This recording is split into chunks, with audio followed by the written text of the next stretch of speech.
Tonight, COVID concerns in school as 1 million students in the nation's largest district return to the classroom.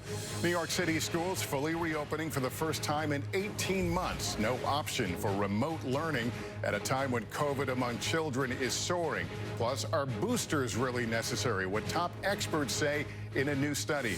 Also tonight, Tropical Storm Nicholas targeting Texas. 65-mile-an-hour winds, flash floods, and up to 18 inches of rain expected.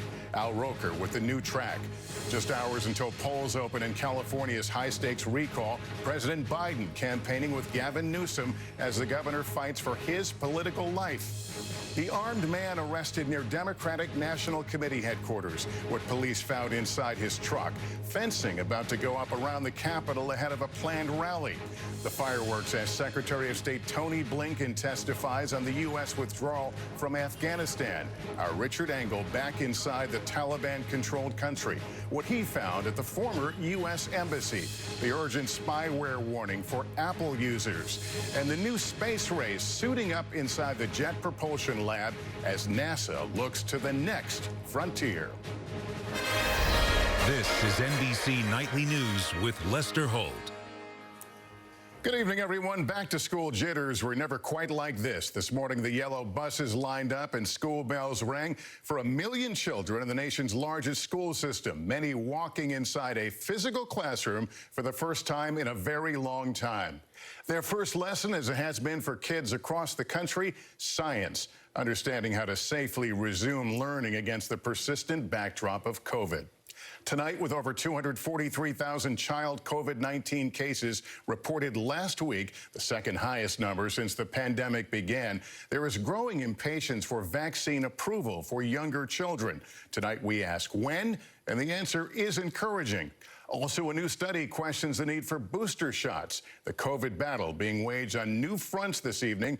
We begin with Stephanie Gosk in New York.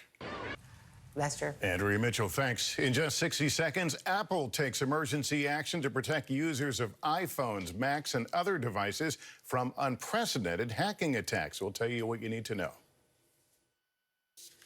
Back now with an urgent warning from Apple. They're rolling out an emergency update to protect against spyware that can attack through iMessaging on iPhones, Macs, and Apple Watches without a single click. Lester. Richard Engel back in Afghanistan tonight. You can see more of his reporting on a special edition of On Assignment this Sunday on MSNBC. And next for us, inside a life-saving program giving hope to kids facing their darkest days.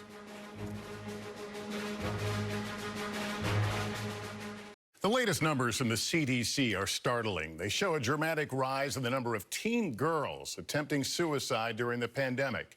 Kate Snow now on a unique program working to save lives in our series, Kids Under Pressure.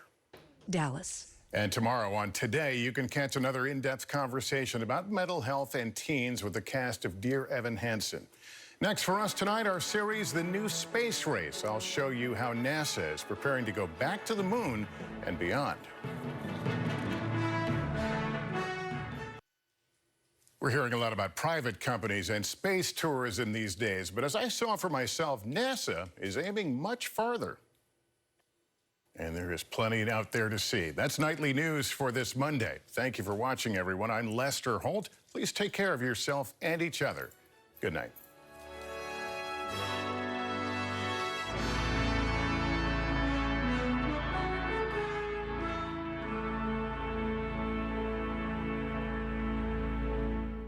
Today is now a podcast, available every morning. Listen wherever you get your podcasts.